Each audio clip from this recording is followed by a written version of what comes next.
الحمدللہ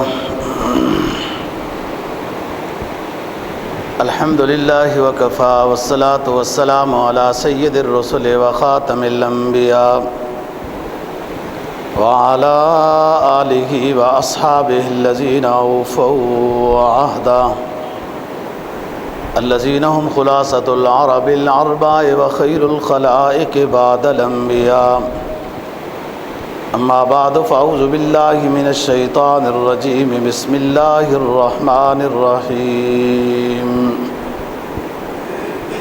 انا انزلناہ فی لیلۃ القدر وما ادراک ما لیلۃ القدر لیلۃ القدر خیر من الف شہر تنزل الملائکۃ والروح فیہا بإذن ربہم من کل امر سلام حتی مطلع الفجر قال النبی صلی اللہ علیہ وسلم تحروا لیلۃ القدر فی العشر الاواخر من رمضان صدق اللہ العظیم وصدق رسولہ النبی الأمی الکریم ونحن على ذلك لمن الشاہدین والشاکرین والحمد للہ رب العالمین۔ آخری پارے کی ایک سورت تلاوت کی ہے جس کا نام سورہ قدر ہے، اور جناب نبی پاک صلی اللہ علیہ وسلم کا ایک فرمان تلاوت کیا ہے جس کو امام بخاری نے روایت کیا ہے۔ فرمایا اللہ رب العزت نے انا انزلناہ فی لیلۃ القدر، ہم نے اس قرآن مجید کو قدر والی رات میں نازل کیا ہے۔ وما ادراک ما لیلۃ القدر، اور آپ کو کیا خبر کہ قدر والی رات کون سی ہے۔ لیلۃ القدر خیر من الف شہر، قدر والی رات کی عبادت 1000 مہینے کی عبادت سے بہتر ہے۔ تنزل الملائکۃ والروح فیہا، اس رات کے اندر جبرائیل علیہ السلام اور فرشتے کثیر تعداد میں نازل ہوتے ہیں۔ تتنزل الملائکۃ والروح فیہا بإذن ربہم، اللہ کے حکم سے۔ فیہا سلام، اور یہ عبادت گزاروں کو رحمت کی دعا دیتے ہیں۔ حتی مطلع الفجر، یہاں تک کہ صبح کی اذانیں ہو جاتی ہیں تو پھر ان کا یہ بشارت والا کام ختم ہو جاتا ہے۔ پوری رات یہ بشارت والا کام کرتے ہیں صبح صادق تک۔ جناب نبی پاک صلی اللہ علیہ وسلم کے فرمان کا مفہوم یہ ہے، آپ نے فرمایا تحروا لیلۃ القدر فی العشر الاواخر من رمضان، لیلۃ القدر کو رمضان کے آخری عشرے میں تلاش کرو۔ اور ایک حدیث میں فرمایا کہ فاطلبوها فی الوتر منہا، اور آخری عشر کی وطر راتوں میں 21، 23، 25، 27، 29 وطر راتوں میں تلاش کرو۔ لیلۃ القدر یہ اس امت کی دیگر خصوصیات میں سے ایک خصوصیت ہے۔ پہلی شریعتوں کو ایسی کوئی رات عطا نہیں کی گئی جو 1000 مہینے کی عبادت سے بہتر ہو۔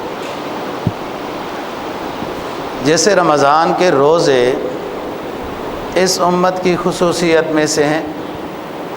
رمضان کا مہینہ تو پہلے بھی تھا، 12 مہینے تو شروع سے ہیں، لیکن رمضان کے روزے پہلی امتوں کے اوپر فرض نہیں کیے گئے۔ مختلف ان کے اوپر روزے، مختلف مہینوں میں ان کے اوپر روزے فرض تھے، رمضان کے لیے ایک تو رمضان کے روزے اس امت کی خصوصیت ہے اور پورا مہینہ، ایسے ہی پھر رمضان کی بہت بڑی فضیلت ہے، وہ بھی اسی خصوصیت میں آتا ہے۔ اور پھر رمضان میں تراویح کی بات، عبادات کی بات وغیرہ، پہلی امتوں پر تراویح کے لحاظ سے بھی کوئی بات نہیں تھی، نفلی عبادت جو کوئی کرنا چاہے کر لے۔ البتہ پہلی کتابیں رمضان میں نازل ہوئی ہیں۔ رمضان کا مہینہ تو پہلے سے ہی تھا نا، 12 مہینے پہلے سے ہیں۔ پہلی کتابیں بھی اکٹھی جو آسمان دنیا پر نازل ہوئی ہیں وہ رمضان میں ہی ہوئی ہیں، لیکن اس شریعت کو یہ اعزاز ملا کہ رمضان کے روزے فرض کیے گئے، اور پھر اس رمضان کے آخری عشرے میں لیلۃ القدر رکھی گئی، اور اللہ پاک نے اس کتاب کو بھی پھر لیلۃ القدر میں نازل کیا۔ قرآن مجید کے نزول کی 2 قسمیں ہیں۔ ایک ہے قرآن پاک کا لوح محفوظ سے اکٹھا نازل ہونا، وہ رمضان میں لیلۃ القدر میں نازل ہو۔ جتنا قرآن اللہ نے نازل کرنا تھا وہ سارا اکٹھا آسمان دنیا پر نازل کر دیا ہے۔ اس کو فرمایا انا انزلناہ فی لیلۃ القدر، کہ ہم نے قرآن مجید کو لیلۃ القدر میں نازل کیا ہے، جس کو دوسرے پارے میں فرمایا شہر رمضان الذی انزل فیہ القرآن، رمضان کا وہ مہینہ ہے کہ جس میں قرآن کو نازل کیا گیا۔ جبکہ قرآن مجید تو 23 سالوں میں نازل ہوا ہے، بہت کچھ مکہ مکرمہ کی 13 سالہ زندگی میں نازل ہوا، غزوات میں آیات نازل ہوئیں، مدینہ میں ہجرت کے بعد نازل ہوا۔ یہ جو نزول ہے یہ دوسری قسم ہے کہ جو تھوڑا تھوڑا تدریجاً احکام کے لحاظ سے، فضائل کے لحاظ سے نبی پاک صلی اللہ علیہ وسلم پر نازل ہوتا رہا، اس کو تنزیل کہتے ہیں۔ انا نحن نزلنا الذکر و انا لہ لحافظون، یہ باب تفعیل ہے، ہم نے اس قرآن مجید کو تھوڑا تھوڑا نازل کیا نبی پاک صلی اللہ علیہ وسلم کے قلب اطہر پر۔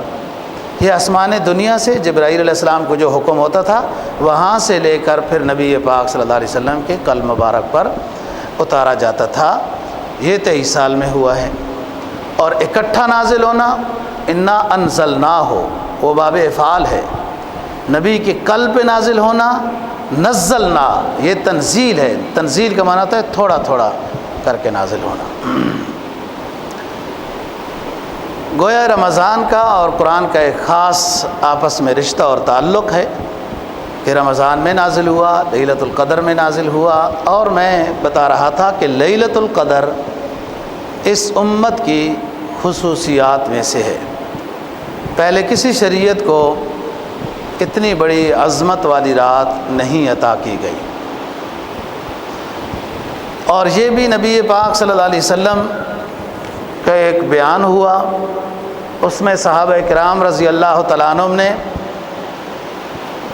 ایک اپنی کمزوری کا اظہار کیا، تو اس پر اللہ پاک نے یہ سورت نازل فرمائی۔ آپ کا بیان ہے، آپ فرماتے ہیں کہ بنی اسرائیل کا ایک شخص تھا مجاہد، جس کو اللہ نے بڑی عمر عطا کی تھی، وہ 1000 سال تک جہاد میں مصروف رہا، عبادت کرتا رہا۔ کسی بیان پہ آپ نے یہ فرمایا کہ امم سابقہ کا ایک عبادت گزار شخص تھا کہ جس نے قیام اللیل 1000 رات سے بھی زیادہ کیا ہے۔ 1000 مجاہد نے 1000 سال جہاد کیا ہے، عابد نے 1000 مہینہ جہاد کیا، 1000 مہینہ عابد نے عبادت کی ہے۔ یہ آپ نے ایک بیان فرمایا۔ ساتھیوں کو ترغیب دینے کے لیے کہ تاکہ عبادت کی طرف آئیں۔ اس پر صحابہ نے عرض کیا کہ حضور ہماری تو اتنی اس امت کی تو اتنی عمریں ہی نہیں ہیں۔ 1000 مہینہ ایک مجاہد جہاد کرتا رہا، 1000 مہینہ ایک عابد عبادت کرتا رہا، یہ 83 سال کے لگ بھگ بنتے ہیں، اور اس امت کی عمر 83 سال تو بڑی مشکل سے ہے۔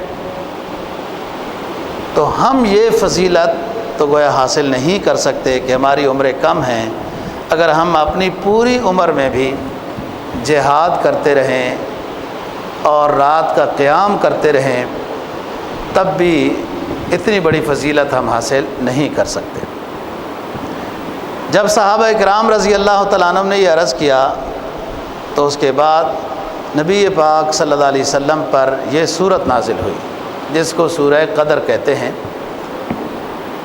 فرمایا انا انزلناہ فی لیلۃ القدر وما ادراک ما لیلۃ القدر لیلۃ القدر خیر من الف شہر، کہ قدر والی رات وہ ہے خیر من الف شہر، جو 1000 مہینے کی عبادت سے بہتر ہے۔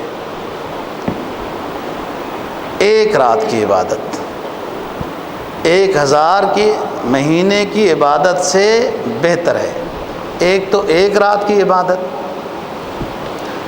اور دوسرا فرمایا کہ 1000 مہینے سے بہتر ہے، اور بہتر میں کوئی حد بندی نہیں بیان فرمائی۔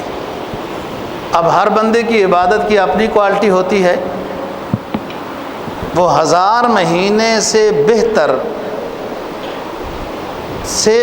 سے بہتر بنا سکتا ہے۔ جتنا اخلاص ہوگا، جتنا خشوع و خضوع ہوگا، جتنی اس کی عبادت میں انابت ہوگی، عاجزی ہوگی، انکسار ہوگا، اتنے وہ زیادہ سے زیادہ 1000 مہینے کی عبادت سے بہتر بنا سکتا ہے۔ اور دوسری بات کہ یہ ہر رمضان میں رات آتی ہے، تو یہ تو ایک رات کی عبادت کی تو 1000 مہینے سے بہتر ہے، 83 سال سے بہتر ہو گئی نا، اور بہتر بھی اب اللہ جانے۔ 1 سال اس نے رات کو عبادت کی ہے تو 1000 مہینے سے بہتر ثواب ملے گا، زیادہ ثواب ملے گا۔ لیکن اگر کسی شخص کو اللہ تعالیٰ نے ہر سال لیلۃ القدر کی عبادت کی توفیق بخشی ہے تو اس کا حساب نہیں۔ پھر ایک اور بات محدثین نے لکھی ہے کہ حدیث میں بیان فرمایا گیا کہ رمضان کے آخری عشرے میں وطر راتوں میں تلاش کرو۔ تو ایک شخص وہ 21 کی بھی پوری رات کو عبادت کرتا ہے، اب اسے کیا پتہ لیلۃ القدر 21 میں ہے، پھر اس نے 23 کی رات کو بھی پوری عبادت کی ہے تو اسے نہیں پتہ، اس نے پھر 25 کو بھی کی ہے، 27 کو بھی کی ہے۔ جو شخص لیلۃ القدر کی تلاش میں وطر راتوں میں لیلۃ القدر کو تلاش کر رہا ہے، عبادت کر رہا ہے، وہ جتنی راتیں عبادت کرے گا اس کو فضیلت اتنی ملتی رہے گی۔ باقی یہ معاملہ اللہ کا ہے کہ کس رات میں یہ لیلۃ القدر ہے۔ اکثر احادیث کا رجحان 27ویں رمضان کے شب کی طرف ہے، لیکن حتمی فیصلہ نہیں ہے۔ اس میں یہ بھی ہے ایک حدیث میں کہ لیلۃ القدر پھر کر آتی ہے، یعنی ایک سال اگر 21 کو ہوئی تو ہو سکتا ہے اگلی سال 23 کو ہو، اگلے سال 27 کو ہو۔ لہٰذا عبادت کرنے والا اپنی ہمت کو دیکھے۔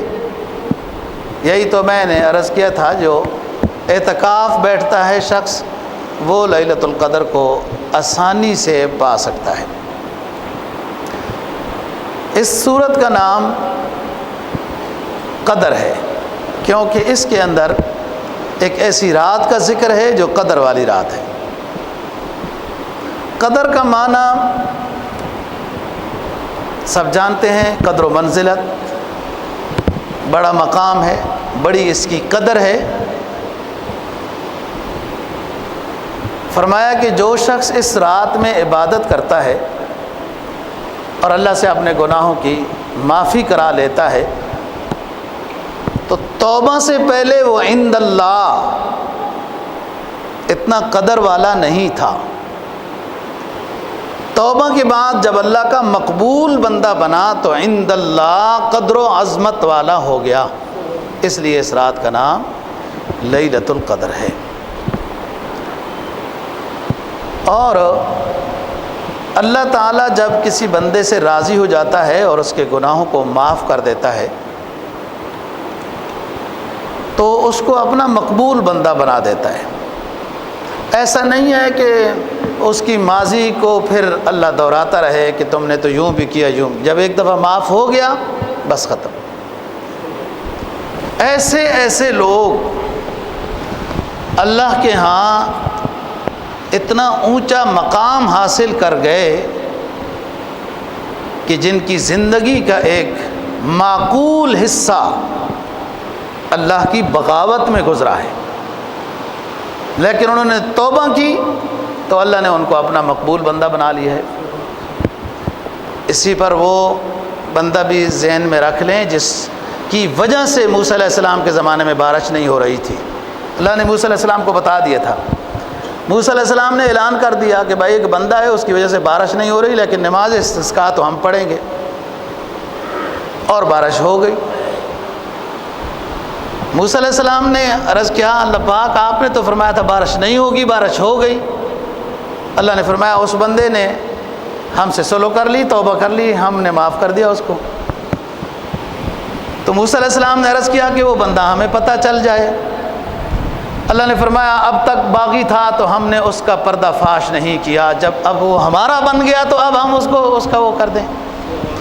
تو بات یہ ہے کہ کسی گناہگار کو اس حد تک کہ اس کے گناہ ہیں اس کو سمجھایا جائے نماز پڑھو، گناہ چھوڑو، شراب چھوڑو، فلاں چھوڑو، لیکن حقیر نہیں سمجھنا ہے، اس کے خزانے میں کمی نہیں ہے، کیا پتہ وہ اتنی سچی توبہ کر لے کہ ہم جو اپنے آپ کو بڑا نیک سمجھ رہے ہیں وہ ہم سے بھی آگے نکل جائے۔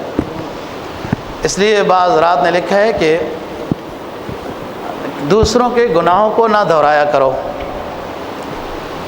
ہو سکتا ہے ان کی کچھ نیکیاں بھی ایسی ہوں کہ ان کے جو گناہ تمہیں نظر آ رہے ہیں، جو ان کی نیکیاں نظر نہیں آ رہی، ان کی ان نیکیوں کی وجہ سے ان کے گناہ معاف ہوتے رہے ہوں، اور آپ غیبت میں لگے ہوئے ہیں کہ فلانا مولوی صاحب ایسا ہے، فلانا قاری صاحب ایسا ہے، فلانا حاجی صاحب ایسا ہے، فلانا ہمارا پڑوسی ایسا ہے، اس کے تو آپ کو عیب نظر آ رہے ہیں، آپ اپنی گپ شپ کی دلچسپی لگا رہے ہیں، یا تو ایسا ہمدرد ہوتے اس کے پاس جاتے اسے سمجھاتے بھئی یہ چیزیں چھوڑ دیں۔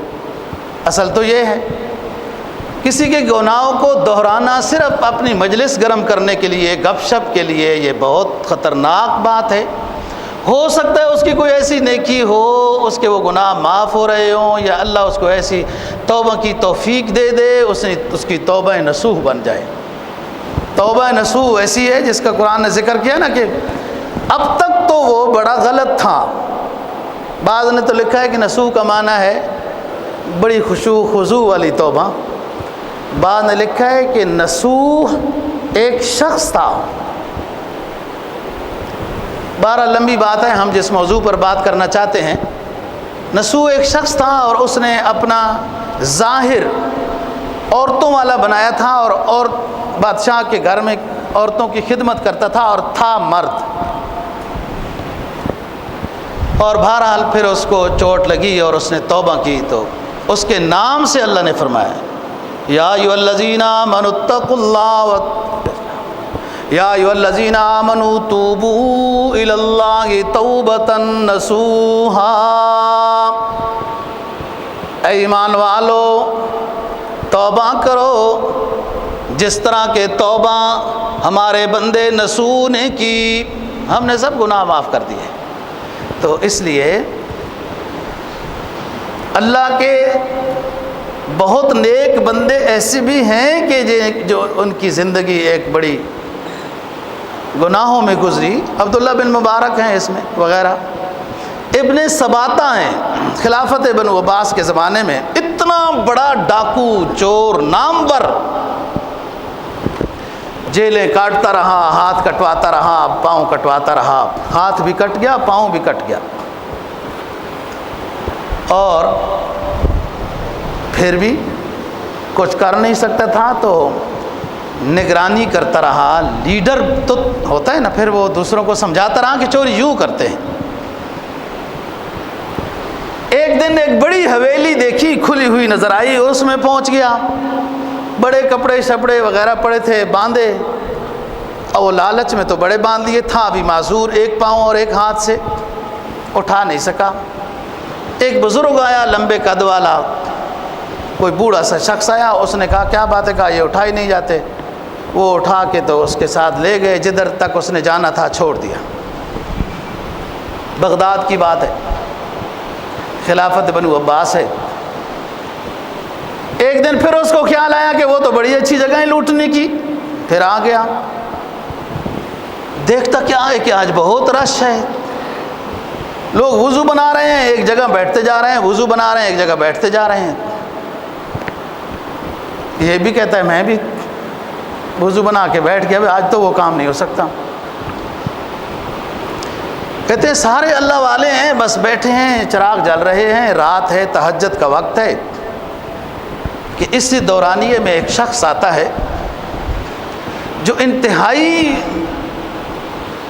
پر رونق، انوار و برکات اس کے اوپر برس رہی ہیں، ایسا لگتا ہے۔ اس کے ساتھ چند اور لوگ بھی ہوتے ہیں۔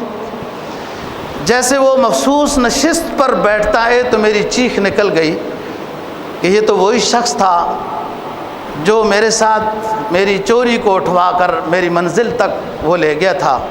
کسی سے پوچھا یہ کون شخص ہے تو اس نے بتایا کہ جنید بغدادی رحمہ اللہ تعالی۔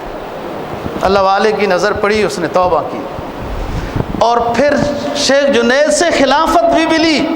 تو اس لیے کسی کو برا بھلا اس کے گناہوں کو دیکھ کر تذکرے نہیں کرنے چاہیے، کیا پتہ کہ اللہ اس کو ایسی توبہ کی توفیق دے جو خود نہ تھے راہ پہ وہ عالم کے ہادی بن گئے۔ وہ کیا نظر تھی جس نے مردوں کو مسیحا کر دیا۔ ایک اللہ والے کی نظر پڑی نا، یک زمانہ صحبت با اولیاء، بے ترس صد سال طاعت بے ریا۔ جیلیں اسے ہدایت نہ دے سکی، نہ دے سکتی ہیں،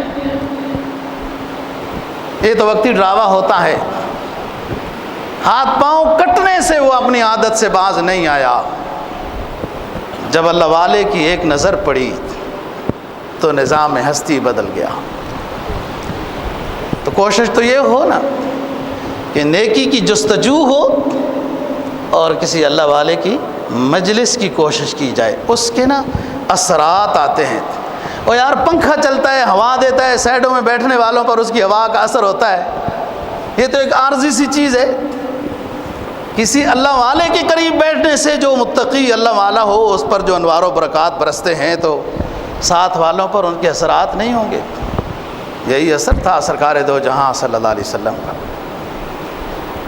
اور ایسا اثر ہوا جو درندہ صفت تھے، بچیوں کو دفن کرنا، اس سے بڑا اور کیا گناہ ہو سکتا ہے، اور وہ بھی زندہ،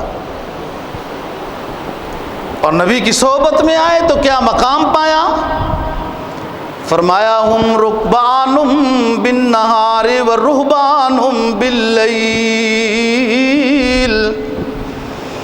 نبی نے جو اپنی جماعت تیار کی ویسے ہی نہیں، اللہ نے لقب دیے رضی اللہ عنہم ورضوا عنہ۔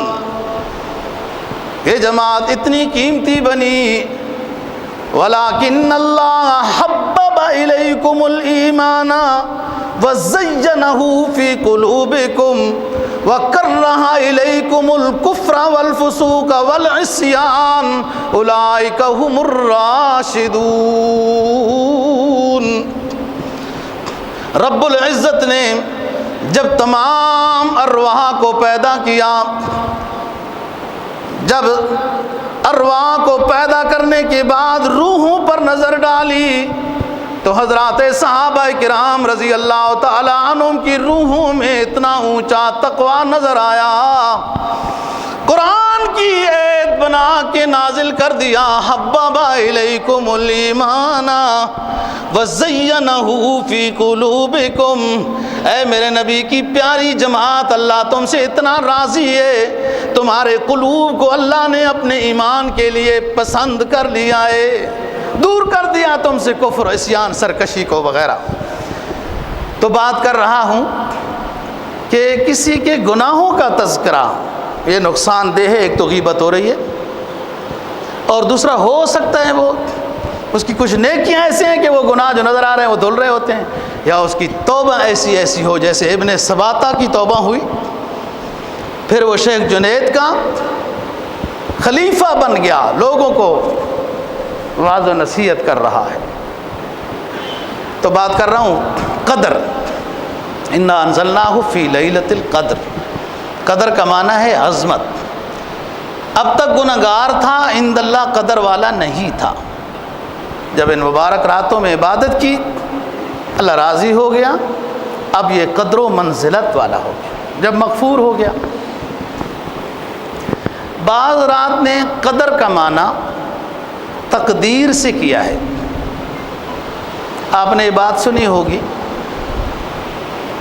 حضرت عبداللہ ابن عباس رضی اللہ تعالیٰ عنہ 15ویں شعبان اور لیلۃ القدر دونوں راتوں کی فضیلت کو مانتے ہوئے تطبیق دیتے ہیں، جس کو علامہ شبیر احمد عثمانی رحمہ اللہ نے لکھا ہے کہ 15ویں شعبان میں فیصلے ہوتے ہیں،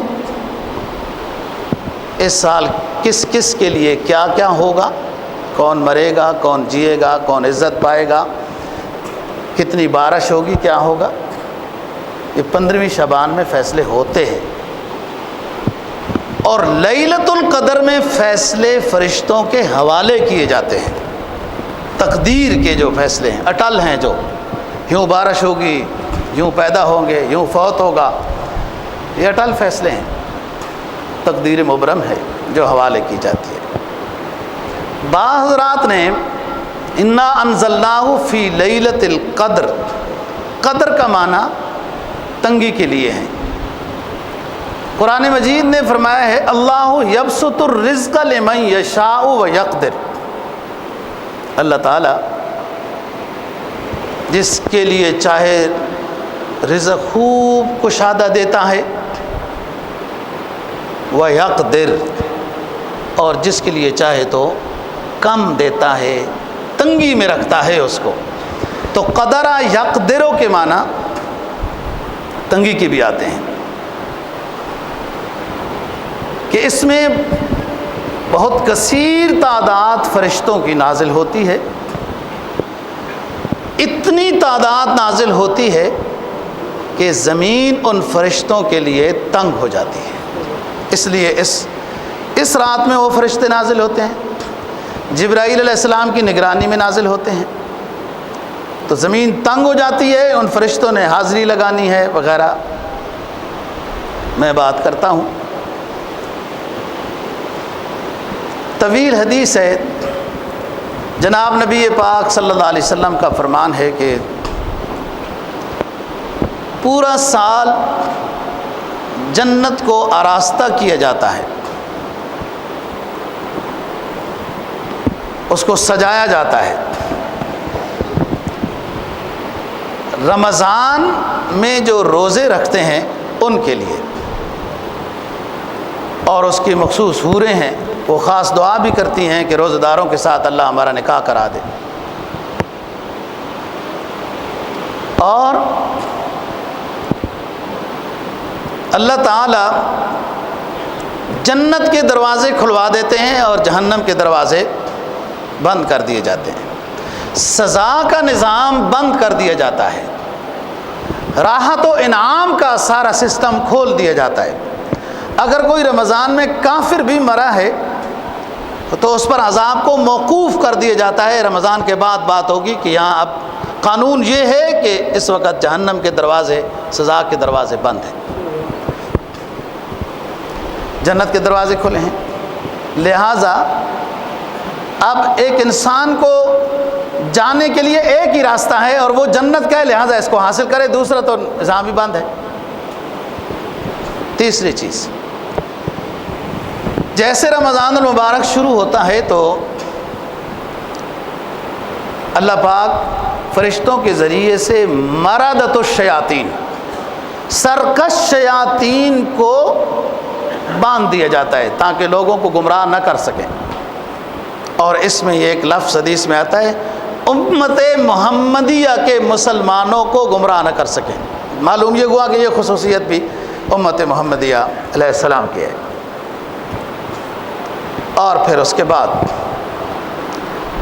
جب رمضان شروع ہو جاتا ہے، ہر روز اللہ تعالیٰ افطاری کے وقت لاکھوں روزے داروں کی مغفرت فرماتے ہیں۔ بعض ریت میں الفاظ بھی ہیں 10 لاکھ، یوں اس طرح۔ یہ پورے رمضان یہ سلسلہ جاری رہتا ہے۔ جب آخری رمضان ہوتا ہے تو پورے رمضان میں جتنے لوگوں کی مغفرت کر دی جاتی ہے، اتنی تعداد میں آخری رات کو مزید اور لوگوں کی مغفرت ہو جاتی ہے، یعنی بہت زیادہ لوگوں کی مغفرت۔ اور بعض دفعہ حدیث میں جو ایک لفظ آتا ہے نا کہ یہ 70 مرتبہ، یہ یوں مرتبہ، یہ وہ گنتی بتانے کے لیے نہیں آتا، یہ کثرت بتانے کے لیے آتا ہے، مطلب زیادہ مقدار، سمجھانے کے طور پر کہہ دیا خیر من الف شہر، 1000 مہینے سے بہتر، سمجھانے کے طور پر کہہ دیا کہ وہ 1000 مہینے کی بات سامنے آئی تھی، باقی یہ کثرت بتانے کے لیے ہوتا ہے۔ لیلۃ القدر میں جو ابھی بتا رہا تھا کہ قدر کا معنی تنگی کے ہیں،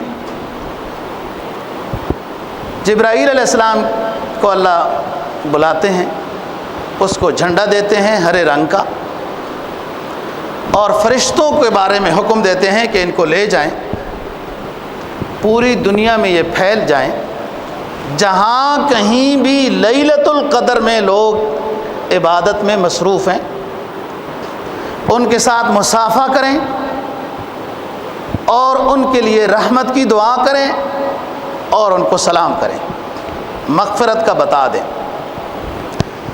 جبرائیل علیہ السلام سب سے پہلے بیت اللہ شریف پر آتے ہیں۔ 1-2 سال پہلے تو جبرائیل علیہ السلام بیت اللہ میں آتے ہوں گے تو کیا گھچا گھچ بیت اللہ بھرا ہوا ہوتا لیلۃ القدر میں، اب تو معلوم نہیں، پھر جنات کو ہی موقع ملتا ہوگا کہ وہ اس طرح 120 سے بے نیاز مخلوق ہے تو وہی طواف کرتے ہوں گے، یہی کہہ سکتے ہیں۔ اب تو مخصوص لوگ ہیں، اور ہم تو اتنے بدقسمت ہیں کہ اور ملکوں کو فی الجملہ اجازت بھی ہے۔ ہم نے کرونا کا جتنا شور ڈالا، انہوں نے کہا سب سے زیادہ پاکستان میں کرونا ہے، ان کی طرف سے کوئی عمرے کے لیے نہیں آئے۔ اور دیکھو نا، آپ کو نظر آ رہے ہیں عرب وغیرہ دوسرے لوگ عمرہ کر رہے ہیں۔ بہرحال کچھ گناہ باقی ہیں جو ان کی سزا بھی باقی ہے۔ بس اسی طرف لے کے آئیں کہ ہماری کمزوری ہے، ہمارے گناہ ہیں، جو معلوم ہوا ہے کہ صحیح معنی میں توبہ نہیں کی۔ اور گناہ کی توبہ تب ہوتی ہے جب گناہ چھوڑنے کا عزم ہو، جب چھوڑنے کا عزم ہو نا، توبہ ہو، آئندہ یہ گناہ نہ کرے، تب توبہ ہوتی ہے۔ اور نماز روزے کی تو یہ توبہ ہے، اور کسی کا کھایا ہوا ہے، حق حقوق ہیں تو پھر ان کو دینا ہے، پھر توبہ ہے۔ فرشتے جبرائیل علیہ السلام کے ساتھ اترتے ہیں اور وہ بیت اللہ شریف پر آتے ہیں، جھنڈا گاڑتے ہیں، تمام فرشتوں کو پھر ہدایت دیتے ہیں کہ اللہ کی طرف سے تمہیں یہ حکم ہے کہ پوری دنیا میں ہر جگہ میں ہر فرشتہ موجود ہو، ہر زمین کے ہر ذرے کے ساتھ، اور جہاں کہیں بھی تمہیں کوئی بندہ عبادت کرتا ہوا نظر آئے، ہاں نماز میں، ہاں ذکر میں، ہاں تلاوت میں، عبادت میں نظر آئے تو اس کو مغفرت کا پیغام سنا دو، اس کے ساتھ مصافحہ کرو، سلام کرو، اور اس کے لیے رحمت کی دعا کر دو، جس کو قرآن مجید نے یہاں فرمایا تنزل الملائکۃ والروح فیہا باذن ربہم من کل امر سلام، اللہ کے امر سے یہ سلامتی لے کے آتے ہیں جو توبہ میں ہے، استغفار میں ہے، ذکر و اذکار میں ہے، حتیٰ مطلع الفجر، صبح صادق تک یہ نظام رہتا ہے۔ اب بات یہ ہے کہ اعمال کی کوالٹی ہمیں پتہ ہے، من آنم کے من دانم، ارادہ ہمارا یہ ہوتا ہے، تمنا یہ ہوتی ہے کہ لیلۃ القدر میں ہم عبادت کر رہے ہیں، جب فرشتے آئیں تو ہمیں محسوس ہو لیلۃ القدر آج ہی ہے، یہ ہمیں پتہ چل جائے۔ اعمال کی کوالٹی کی طرف نظر نہیں دیکھی، کشف و کرامات حاصل کرنے کی کوشش میں ہے۔ دوستو، لیلۃ القدر محسوس ہو جاتی ہے جب انسان کے اندر کوالٹی اس درجے کی ہو، انابت اللہ اس درجے کی ہو، اور اپنے گناہوں کی صحیح معنی میں توبہ کر۔ وہ ذات اتنی مہربان ہے کہ واشی بن حرب جیسے شخص کو بھی معاف کر دیتے ہیں، جس نے رسول پاک صلی اللہ علیہ وسلم کا دل دکھایا، حضرت حمزہ رضی اللہ تعالیٰ عنہ کے لاش مبارک کے ٹکڑے کیے، شہید کیا، جب اسلام لایا تو اس کو بھی تو معافی مل گئی۔ صدق دل سے معافی جس نے مانگی ہو، آج سے پکا اس کا ارادہ ہو چکا ہو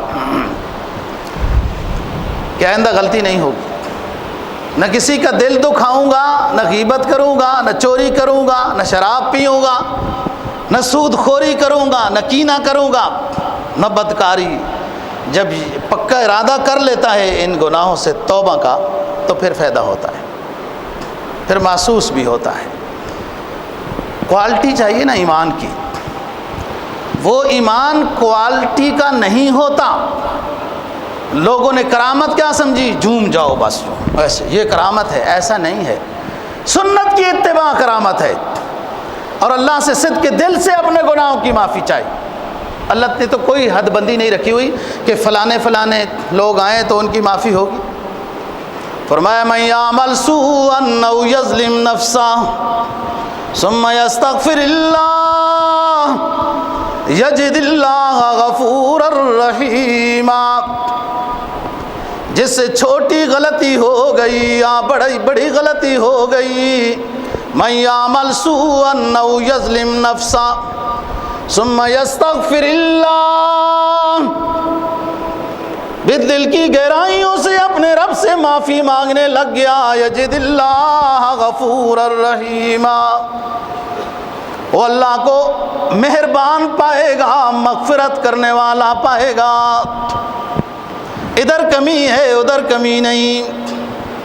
قل یا عبادی الذین اسرفوا علی انفسہم لا تقنطوا من رحمت اللہ ان اللہ یغفر الذنوب جمیعا انہ هو الغفور الرحیم۔ اے میرے محبوب پیغمبر، فرما دیجئے اپنے امتیوں کو، اپنے گناہگار امتیوں کو، کہ تم سے اپنی زندگی کی گزران میں بہت غلطیاں ہو گئیں، صغیرہ ہوئے، کبیرہ ہوئے، خفیہ ہوئے، اعلانیہ ہوئے، ہر طرح کی غلطیاں لے کے آؤ، میری رحمت سے مایوس نہ بن جاؤ۔ ان اللہ یغفر الذنوب جمیعا، اس داتا کی شان یہ ہے کہ وہ تمام کے تمام گناہوں کو معاف کر دے گا۔ انہ هو الغفور الرحیم۔ عن ابی ذر رضی اللہ تعالی عنہ عن النبی صلی اللہ علیہ وسلم قال قال اللہ تعالی یا عبادی لو اجتمعت الانس والجن لو ان انسکم وجنکم اولکم وآخرکم قاموا فی صعید واحد فسألونی فأعطیت کل سائل مسألہ ما نقص عندی شیئا اے لوگو سنو حدیث قدسی ہے، ساری دنیا کے لوگ جمع ہو جائیں، آدم سے آخر تک آنے والے، انسان بھی جن بھی، بوڑھے بھی جوان بھی، مرد بھی عورتیں بھی، فی صعید واحد، ایک چٹیل میدان میں جمع ہو جائیں اور ہر کوئی اپنی نئی نئی بات، الگ الگ بات اللہ سے مانگنے لگ جائے۔ اللہ فرماتے ہیں میں ہر کسی کے سوال کو پورا کر دوں تب بھی میرے خزانے میں اتنی کمی نہیں آئے گی جتنی سمندر میں سوئی ڈبو کے باہر اٹھا لو تو پانی کی کمی آتی ہے۔ اللہ سے مانگنا ہے، خشوع و خضوع سے مانگنا ہے، ان مبارک گھڑیوں کو اپنی زندگی میں کام میں لانا ہے۔ کس سے مانگیں، کہاں جائیں، کس سے کہیں، اور دنیا میں حاجت روا کون ہے؟ سب کا داتا ہے تو، سب کو دیتا ہے تو، تیرے سوا تیرے بندوں کا تیرے سوا اور کون ہے؟ جب اخلاص سے اللہ کو پکارا جائے اللہ راضی ہونے کے لیے تیار ہے۔ اللہ تعالیٰ دین کی سمجھ اور عمل کی توفیق نصیب فرمائے۔ وآخر دعوانا الحمدللہ۔